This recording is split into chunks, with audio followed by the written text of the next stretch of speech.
Hi, and welcome to this week's episode of the Retirement Readiness Podcast. As always, we have Tim Reagan, the founder of Prairie View Wealth Partners. Hey, Katie.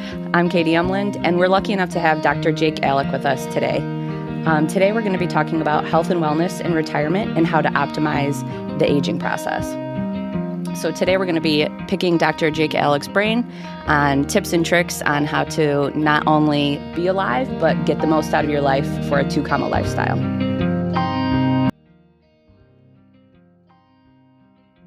So let's jump right into the mailbag. So in anticipation of today with Dr. Jake Aleck, we threw out a couple feelers for questions that people might have. And somebody said, if I'm 55 and I haven't been active for the last few years, where should I begin? Should we start with coming to see you, or should we start walking? What should be the first step? Yeah, absolutely. So the biggest thing that we look at when people are aging is there's essentially two different things that we want to look at. There's lifespan and then there's health span. Lifespan is just simply how old are you and how long do you live. But health span is exactly what you hit on, is more of what is the quality of those numbers that I've lived. So, quality over quantity. Bingo. Yeah, I'm sure you guys can relate that to your everyday, right? So when it comes into the quality aspect, there's really three things that I like to give people like an overwhelming circle to say, where are you at in each of these three? One is, how am I moving, right? How, when you get up and stand and walk, are you someone that, is hunched over or can't really move well? You ask you to give me a high five, you kind of go like this and you're not moving that well. So that's always something we got to make sure is we're moving well. And the second is, how are we eating, right? Because as we age on, from when we're 16 years old, it should look a little bit different than when we're 55. And there are certain requirements that we want to make sure that we're hitting when we're doing that. And then lastly is, how are we training? And training could just be simply, am I working on maintaining muscle? And muscle is literally the organ of longevity, and making sure we maximize that in our everyday life. So on those three areas, we can look and talk to someone and say, what are we doing really good at, and what can we be doing a little bit better? So I guess that's a great intro into today's episode. So let's first start with Dr. Jake Aleck. What does that mean? What kind of a doctor are you? Where are you practicing at? Let's give a little. Are you like an actual doctor? Yeah. Like one of those doctors with like, if there's an emergency, don't call me. Like on an airplane. Are you just a professor? So essentially, I went to a chiropractic school, so I'm a doctor of chiropractic. And the cool thing about chiropractic and its license is that you can help people in so much wide varieties. And for me, it's essentially like people come in and they don't even know what I am, because we always make the plan fit them. And my practice is here in Frankfort, Illinois, so local to where we're at right now. And I've been in practice for about 4 years, and I specialize in sports and athletes, but also moms and dads of aging lifestyles, and making sure that they live that health span as possible. Well, I know Tim's whole family sees you, so it can range from old folks like Tim Well, down I was going to say, don't let this be a maybe you're not a commercial. Yeah, exactly. But which is really kind of, I think, part of the reason why, Jake, we wanted to have you on the show, because I think when people hear chiropractor, they think, let me twist you, bend you, let me crack you. And I've seen you, I don't know how many times, and you have yet to do an adjustment on me. Mm-hmm. It's like a lot of other stuff that helps. So tell us a little bit about, when you talk about athletes, how does that help? But also then, how does that lead into that longevity and that health span like you were talking about? Yeah. So the biggest thing is the dogma that most people have with chiropractic is, once you go once, you got to go the rest of your life, right? And I take that. You're telling me you won't take them for the rest of their life? You're like, I think that hurts your business model a little bit, right? I'm going to say you're not going to be in the need of me, right? I got you, okay. Because I teach people how to treat themselves. And I joke around, I say it's the worst business move in the world, because I'm literally giving you the tools and trying to say, hey, you don't need me. Yep. But what I may say with people is like, hey, let's check in 6 months and make sure that everything is moving the way you need to. Because just like how you take your car to a mechanic, because sometimes you don't have a signal, shining a light at you to say the engine's off or you need oil. For people, we typically wait until we're in pain to say, I got to update this thing. And so when I have check-ins with people, they come in and most of the time it's high fives. Man, I'm feeling great. This is what's going on with the family. And they're moving good because they're doing what we talked about in prior visits to keep them moving well. So the biggest thing in the body is, one, we got to make sure we're moving well. So whether you're a grade school athlete or someone at your age that's, using their workforce to be the majority of their day, you got to make sure that their body is moving for the way they're using it. And then in all other aspects that I help people with nutrition to make sure that they know what they should be doing when it comes to putting food in their mouth. And then also, like, I've seen your recommended breakfast at Cup of Joe in Frankfurt. Yes. Yeah. And I've always like, the high protein breakfast. I just, I want it. And I skip it. I joke around with people because so people go to breakfast with one thing in mind or two things in mind. It's either I'm going to make this like almost like a dessert in the morning, or I want to start my day a little bit better and I want to get it going. So I joked around with Jim, who the owner of Cup of Joe, and I said, I always like create this thing here. Can we just make it on the menu? And the crazy thing was, when I created it, it was like $22, and he makes it on the menu. It's like $14. Yeah. I'm like, dude, you're telling me for a year and a half you were making extra $8. Shouldn't he be paying you the royalty, not the other way around, right? Like, so it's fun when people ask, like, oh, what should I be having? I go, if you go to Cup of Joe, you'll see it on the menu. Yeah. And so with it, let's talk a little bit about, when we talk about health span, lifespan type of stuff. So my picture is, and because I think it links into, okay, how do you pick that on the menu and what does that look like? And so when we talk health span, lifespan, I think about, like, if I have longevity, that longevity can start at my age. I'm 46. All of a sudden, 46 today. Today is the day. Am I right? That is. Today is the day. Yeah. Awesome.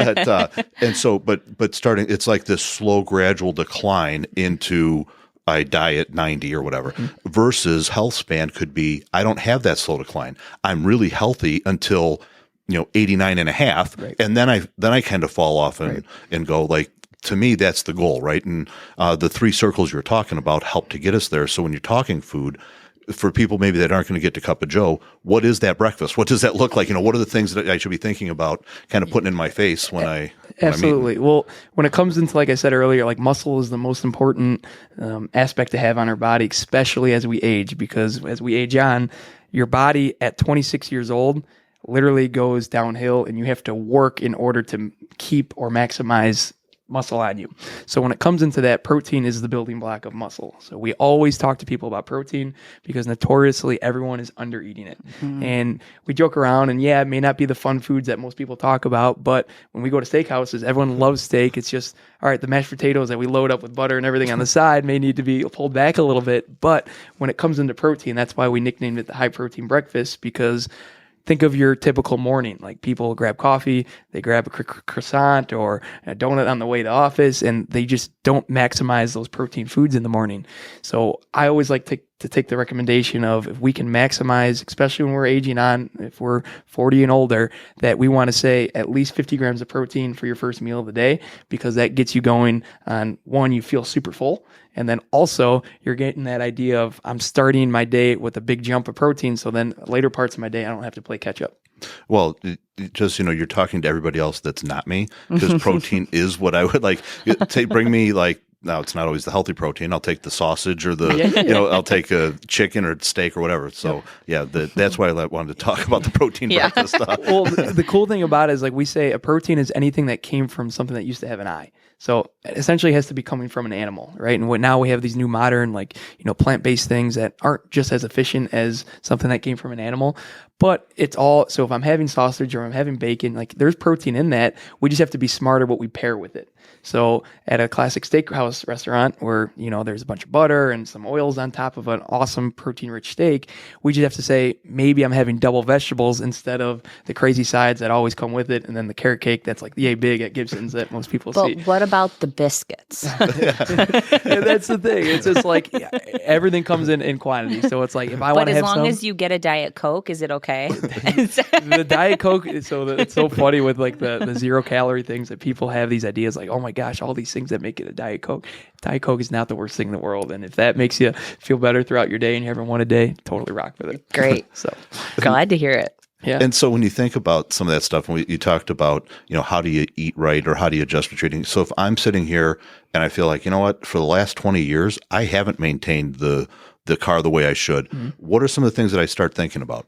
How do I get started even down that path in your mind? Yeah, well, first is like, do I have pain when I wake up? Does this hurt? Does that hurt? And we can always say pain is, hey, you maybe have something going around with your knee or with your shoulder. But diet can be a huge factor when it comes into that, because we've all had that night where we went off the rocker and we had a bunch of alcohol and we had a bunch of sweets one night, and you wake up the next day and you're like, oh my gosh, my back is sore, this is sore. That's just an uptick in inflammation in the body, and then the low-hanging fruit is going to feel it the next day, right? So when I'm sitting in the office with someone, I'm hearing them talk through, what they feel on a daily basis and what brought them in, but I'm trying to figure out, is this something that is really movement-based, or is it a systemic, hey, we got to get the body in a better spot where we're talking way more nutrition with this person than about moving their body. But I would always start with someone saying, am I in pain? And wherever that is, let's start there. Now, if I'm boozing though, I'm sore the next day, it's usually because I was like dancing all night, like doing things that I haven't done since I was like young. So, it might not just be the inflammation. It might be like doing things that I probably shouldn't be. It's funny how people come in with like sore knees and ankles after weddings. It's like, man, I've jumped up way more than I ever had in my life. I go, fine. We just got to do it a little bit more often, so it's not just a 0 to 100 feel. Right? Yeah, for sure. So we talk about in the industry, we talk about compound interest a lot, obviously, and how important it is to start when you're young so that you really reap those benefits, and how it makes such a drastic change compared to if you start when you're older.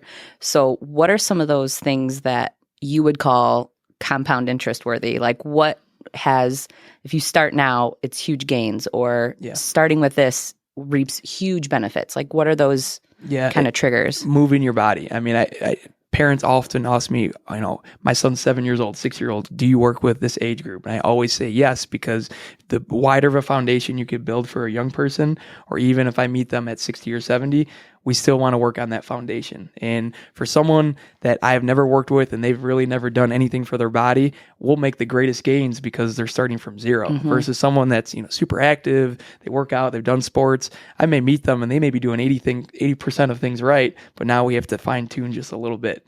But moving the body is the most important thing, because when we're living in today's lifestyle, we are moving way less than we ever have. We drive to work, we sit down when we're at home, we have our computers, we have our phones. We can do so much in such a small amount of space that we're just moving our body less. So typically I show people, and Tim knows a handful of these, just movements for the back, movements for your neck, movements for your hip. So even when you're pain-free, people are waking up in the morning and I say, hey, you brush your teeth every morning and go to bed and you brush your teeth. Now I'm going to teach you something where you can brush your joints. So now you're moving your hip, you're moving your knees. So it kind of counteracts the lack of activity that people are having on a daily basis. So some strategic stretching. Yeah, stretching, movement, whatever people want to call it. I call it a billion things because it's whatever it relates to the person. Sure. But we're literally taking them and moving their body in a way that they may not be using it at all, or matching it to be closer to how they use their body on a daily basis. So my offensive lineman that plays for the Kansas City Chiefs, he's going to be doing a little bit more particular things than someone. Wait, are you talking about Taylor Swift's boyfriend right now? So we were at the Kansas City Chief game, and I couldn't tell you. No one asked about how the game was or how Nick's doing. They were like, "Did you see Taylor?" And she was at the box. She was about 20 yards away from us. So, but it's funny. They do an amazing job not telling anybody. People need to look at their phone to see if she's there or not. So the Chiefs they tone her out. Yeah. So they're doing a great job. So can we just call her T-Swizzle, please? Yeah. It's crazy. It's crazy to see what she's brought to the NFL, which is pretty cool too. It is. It really is. And so, did I hear you, as you mentioned, so you work with everybody from, you said professional athlete. You've got a professional athlete you work with. Yep. Am I remembering correctly too? You're working with the Great Lincoln Way East football team right now, right? They're doing fairly well. Oh, it's fun because Lincoln Way East is somewhere that I've come from as I played high school football with them, and then ever since I played in college at Miami of Ohio, Coach Vonar has let me pretty much run their strength and conditioning program. So since I've been back in town, I've worked with East for that amount of time since I've played there, and now I've just gathered the reins for Lincoln Way Central High School. So worked with them, and they made the second round of the playoffs this year. It's the first time they made the playoffs in 5 years. Exciting. So Yeah. Well, probably their strength and conditioning program has to be it, right? It's fun because it was definitely different from what they did in the past. But when you take a winning program like Lincoln Way East and just kind of redo the wheels at another school, it works out really well. Yeah, that's awesome. And so part of our point of view is what we call the two comma life and how to live the two comma life. And a lot of times people look at it as kind of funny. And, if you think about $1 million, it's got 2 commas in it. Yeah. And so that's where that kind of concept comes from. But it's really more than the money piece. It's really the concept of I live in abundance. I have the flexibility and the ability to do things that I want to. I have the ability to be generous with people. All that kind of stuff.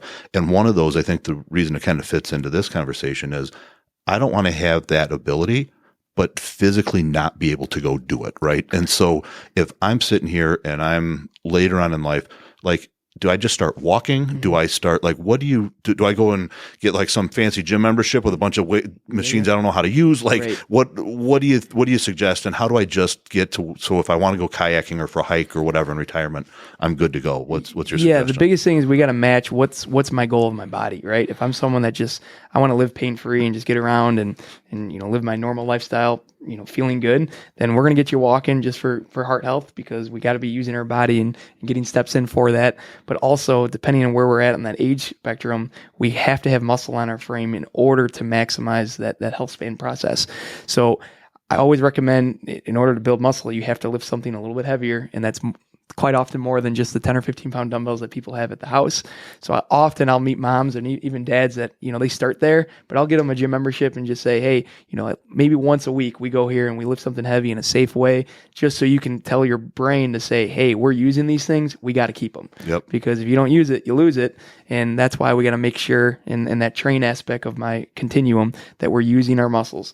And typically when people do things on the weekends that are a bit more sport-based, or, kayaking, like you said, or if someone wants to run a 5K, you actually have to be doing something in your normal everyday to say, all right, I'm prepared to do this. Yep. Because quite often where people get hurt is the people that brag about, I didn't train for this marathon at all and just went up and run it. And then a week later or during that race, they're like, this is miserable. My Achilles feels like it's going to fall off. My back hurts. Well, it's like you didn't do any prep work, right? So when I meet people, I say, okay, maybe they're in pain, because that's typically what brings people in, but let's get them to the point where now, even like yourself, we're not really talking about this hurts or that hurts. It's, hey, I'm doing this in 4 months or 5 months. How do I get my best prep for that? Yep. And that's going to be something that you do at home, or you got to maximize in the gym for it. Yeah. So you're kind of like WD-40. WD-40. I use that for reference all the time. Put WD-40 into your shoulder, knee, ankle, whatever you got to do to make sure that thing isn't squeaking. Yeah. Well, and even to when you go to how that starts to manifest itself a little bit, I know for me, a lot of times when we sat down, you teach me stretches that I need to do at home. Like you said, you brush your teeth, do your stretches too. Yep. And so it doesn't even have to be something major. Where I think a lot of times people think, oh my gosh, I don't want to get my knee checked out, because are they going to tell me I have to do knee replacement? And that's my experience has been, at least that's not the case necessarily at all. Well, and that's why I say, unfortunately, and it comes into the medical lifestyle, if you go to someone like an orthopedic surgeon, and I'm saying not all are like this, but if you only got a hammer, everything looks like a nail, right? So typically when you go to a surgeon, they're going to say, all right, this is what it looks like in imaging. This is how we can fix it with a shot, or we can go in there and replace it, or, do a scope or whatever. So I always say, start at my level, like chiropractic, physical therapy, find someone that's good in your area and say, what can I do to manage this thing?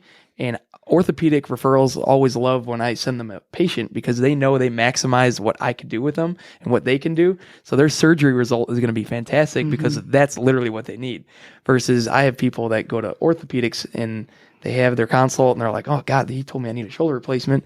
I come see him. I show them one motion they do in a matter of 3 days, and they come back and like, my pain is gone. And I'm like, well, aren't you happy you can get a replacement? Yeah. And it typically the referral doesn't go from ortho to me quite often, but I wish it was more of a start here and then make your way up to that orthopedic level. Yeah, for sure. I think that's a really good tip, especially for an aging audience, to start at your level before. Yeah, right. And it's the might same, as well, even if you do send them on, at least right. Again, they're in the right spot, and I just can't harp on that enough, because I'm black and white with people. I'll say, give me 2 or 3 visits. In 2 or 3 visits, I'll either tell you belong in my office and you'll probably be feeling great, or we'll move you on to where you need to be. And so maybe this is out of your wheelhouse, since you're the doctor and not the receptionist, but how does insurance quickly, how does insurance work? Because I think that's a lot of people's concern too, is like, oh, I don't. Yeah. So when it comes into our office, we actually are out of network with all insurances. Okay. Because right now insurance is a tricky thing where essentially if you call an office and say, hey, I have this, the receptionist looks up what they pay for. And then on the back end, your treatment matches what it pays for. So for me, what I tell people is like, I don't want your insurance to dictate care, right? I want to Sure. meet you and then say, hey, this is what you need to do because this is what you need to do. So our workaround with that, and it's becoming way more often, even in dentistry and physical therapy, chiropractic, is that people are saying, we're out of network. This is our price for our first visit. These are our price for our follow-up visits. And my spin to that is my average visits treatment plan for a normal patient is 4.9 visits. The average in this area is 28.2 for a normal chiropractor. Wow. Okay. So when you come here, yeah, you may be paying out of pocket to see me, but I'll promise your turnaround may be a lot faster than a typical insurance norm. Okay. Well, and I think too that for our experience has been some of those things that I thought were going to be, to your point, hey, you've got to go through all of these other things within a handful of visits and doing those things on a regular basis. It probably ultimately is from a time, money, pain, you go down the list. I mean, you're still way ahead. Right. And copays, sometimes people have a $25 copay. And if they've gone somewhere, 3 days a week for 6 weeks, I mean, do that math. And then, 3 visits with me may be wildly less than that. Yeah, You know what I mean? So that's Let why. alone if you don't need a shoulder replacement. 1000%. Yeah. And that's why, like, there's people that'll say, I'll come here for as much as you need to. I just do not want to be operated on. And we'll mark their improvement. I'll say, hey, man, remember when you couldn't even like raise your arm and now you're, lifting cabinets, doing things. And they're like, gosh, yeah, I actually forgot about that, and it just empowers them. So it's very important. I'm big on setting goals, and so when you sit down and talk with somebody, do you guys set goals and like, hey, here's what we're trying to get to, here's what we think we can, or as I think about just kind of longevity. So maybe I'll go a little different. I just recently read a book called Younger Next Year, Okay. And it's all about what do you change so that you can be younger next year? That again, not your chronological age, but your health span. Yeah. And so as people come in, is it goal based? Like I have specifically, I want to run the 5K. I want to fix my shoulder that hurts. Or is it a goal that says, you know what, I want to be able to kayak when I'm 80 or downhill ski when I'm 80, not just, this very acute kind of a thing. Yeah. And I think that what you just hit on is why people typically refer other people to my office, because it may be saying, hey, your typical doctor right now says, oh, you can't bike or you can't do this because, your knee's still a little wonky. The first thing I tell people is I say, all right, we're going to meet you where you're at. I'm going to tell you in the short term what you can't do because we don't want any flare-ups, but I'm going to maximize what you can do. So then it keeps your psyche going, because there's nothing worse than saying my right ankle hurts to a runner and you can't run. Like they'll say, cut the thing off. Like, Yeah. Telling a runner they can't run is brutal. But I'll be saying, hey, for 10 days, we're not going to run. You're going to bike. It's going to be super boring, but you're going to do these other things to get us rocking and rolling. So when you get back running, you're feeling really good. So for us, it's typically people meet me in the pain spot. So we always got to address pain, because pain is the number one performance decliner. That's why I named my clinic Pain to Performance, because if you have right hip pain and you go to the gym and everything that you do is like giving you pain there, it's like, gosh, am I just hurting myself more here, or am I actually giving myself benefit? So we always want to knock that down, but then I'll pair that to what their goal is and saying, all right, if you're someone who's a runner that's running a 5K, or you're someone that's super active on the weekends and you bike and you play with your kids, picking them out off the ground, we have to make sure that your rehab matches what you want out of your body. And that typically results into them doing rehab exercises. You're like, what the heck is this? When students shadowing me, they're like, where did you find that one? I go, well, this person plays with their kids on the ground all the time, so we have to match this exercise to match for that. It's not, oh, they're doing this core exercise that looks like it's right out of a textbook, but it doesn't relate to their everyday life. Yeah.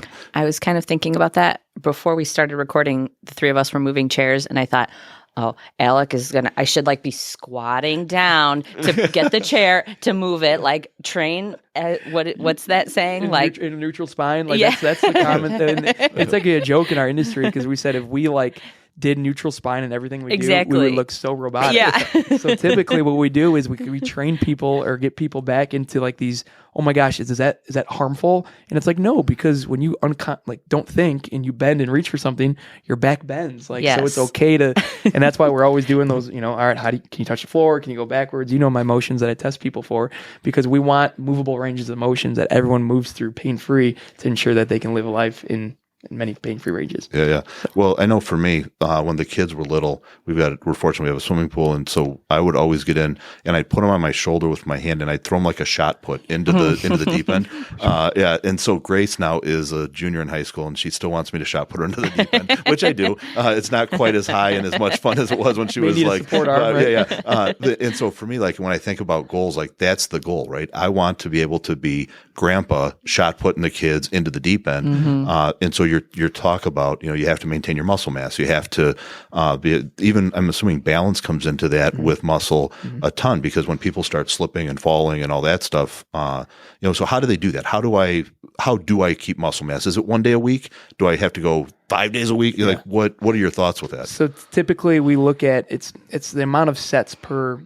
So the body's trained in 6 different patterns of motion. It pushes, so here. It pulls things. You lunge, you squat, and you do some bending where you're picking something up. So when we pair that with people, we want to say, when you go to the gym, are you doing a pushing motion? Are you doing a pulling motion? Are you lunging? Are you doing these foundational movements with load? And quite often, if someone's goal is just to maximize muscle as they age on, 2 days a week is totally fine for less than an hour.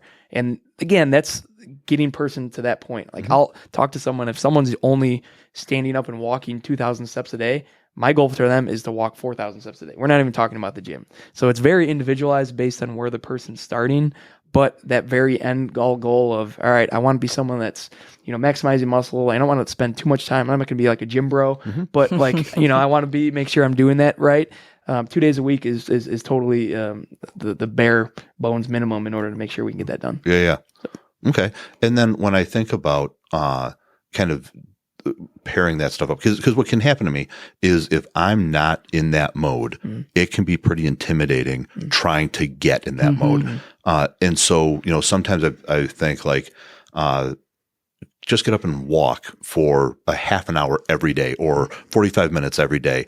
And then in my mind, I picture myself as the high school football player or the college wrestler or whatever. And I'm like, dude, all you're doing is walking. And it can be like so demotivating, but is really, that's a good place to start, I'm thinking, right? Yeah. Like if I haven't been doing stuff, like just getting out and getting moving is probably step one. Yeah, I love the line, compliance is a science. So like anything that you can stick to and do every day, that's the most important thing. So some people love, I know you're a frequent Orange Theory guy, like they love going somewhere and say, I don't have to think, because my dad actually says this the best. It was funny. We were talking one day. He's like, I love going places to the gym because I want to be told what to do, because I'm owner of my business. I make decisions all day. The last thing I want to do is decide what I'm doing to work out. Yep. So on the back end, like I have this remote training platform that I work with people, and some CEOs or people that just want a little guidance. Like I take over all of their training for them, and I say, all right, I meet with them monthly, and I say, all right, what's your goal?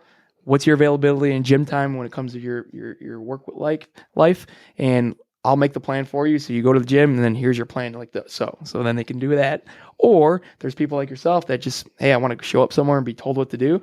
And if that keeps you going somewhere 4 to 5 days a week, then perfect, because you're compliant with that. Yep. And we just want to make sure on the back end that you're moving in all the ways that you need to avoid the common aches and pains that someone can have from a gym. The best exercise is the one you'll do, right? Every single day. Yeah. Well, and, same thing diet-wise too, right? Yeah. Nutrition, like the again, one there's you no will actually stick with. Yeah, because I joke around if like you go online and see, oh, Joe the keto guy or Shonda the vegan expert, like they're just gonna push that one thing, and that's why it's almost a double-edged sword for me, because people are like, what's the best diet? I'm like, well, there's more questions for us to fill, because you come from an Italian lifestyle. Last thing I'm going to have you say is you're going to never have bread, never have pasta. Like, we'll find a way for that to mix in you, right? Because telling an Italian you'll never eat that again, like, no maybe way. for a week. Yeah. Right. So you always got to mix and match and make it. Well, I'm just saying my 2 comma lifestyle definitely involves bread and pasta. So it's funny to say. So we had at the house, we had some stuff with the kids where, I don't know, they weren't sure if it was like eczema or whatever. And so Sarah's like, let's just try like a dairy-free option here for a while. Lily, our oldest, she made it through, I think, lunch. And she was like, this is not a lifestyle. This is nothing. I'll take weird. the eczema. Yeah, exactly. Yeah. And so it's funny, like to your point, you got to know like what is your thing. And and same thing for me. We have for somebody to tell me don't eat meat or cheese, or I'd be like, all right, then I might as well not eat. Right. Right. And so that's the thing is like, because there's people that exercise to compensate for their diet, and there's people that, eat super strict so they don't have to exercise that much. My goal is to find the happy medium with all of that, because we know we got to exercise to live healthy, and we know we got to eat relatively healthy to maximize how long we live. And then that's the best take home for all of that. Yeah, in another book I'd read, I think their line was "Don't eat crap." Yeah. Right, and they're like, in our diets today, you have a lot of choice, but you know what the junk is, right? And so if you just make sure you just don't eat the junk, rather than try to go to I'm only going keto or I'm only going one way or the other. If that's not you, then right, or eat like an adult too. I mean, there's times where it's like, dude, you're eating like an 8-year-old. You know what I mean? It's like, come on now, And that's why it's so hard for moms too, because how many times, and you'll notice in a couple of years, you're going to be finishing a lot of your kids' meals, and it's just like, I just don't want food to waste, but now I'm having 4 chicken tenders. Dad bod. Dad bod. But I mean, moms are like, it's one of the hardest things to do, because they're maximizing their kid and making sure that they're growing up in a good way, but then also they have to think of themselves on their back end, but they always prioritize their children first. So we have different ways that we work with moms too. Yeah. So this has been really insightful for me. Yeah. So if I hear you correctly, what I've heard you say is move. Don't eat like a child. Make sure you're maintaining your body. Like a lot of times, I know you've told me that, you just hurt your neck or your trap is messed up. You didn't do something right now that did that. You neglected it for the last 3 years, and now it's in that space. So make sure you're maintaining that. And remember too that in the chiropractic world, that's a great place to start and say, how do I get this fixed? And it's not all bone cracking and all that kind of stuff, right? I haven't even seen like a torture chamber inside your place at all. So that's why it's funny. I go, if you go to your YouTube page, you don't see like all these cracking complication videos. Like you're probably someone you could trust. Because otherwise, if I'm using my patient's time as like marketing to see like, look at this, it's like a funny video of someone getting adjusted a bunch. It's like, maybe not. But yeah, that go what you said. There's 3 pillars that we use at the practice. You want to move well, you want to eat smart, and then you want to train smart, and then eat well. So you want to move better, eat well, train smart. And if you have all of those segues, they're just thought provoking and saying, hey, I'm doing pretty good in all of these, you're going to maximize that health span. Awesome. Well, thank you. So tell us a little bit about Jake Aleck and Aleck Pain to Performance. And I mean, we are all about shamelessly plugging businesses. So, I mean, like, tell us about you. Where do you live? What's your background? Yeah, so I grew up in Frankfort, Illinois, so right here in the hometown. And I've had my clinic for 4 years now. We're located in the Trolley Barn, which is in the heart of downtown, which is right across the street from where we're filming this in the attic.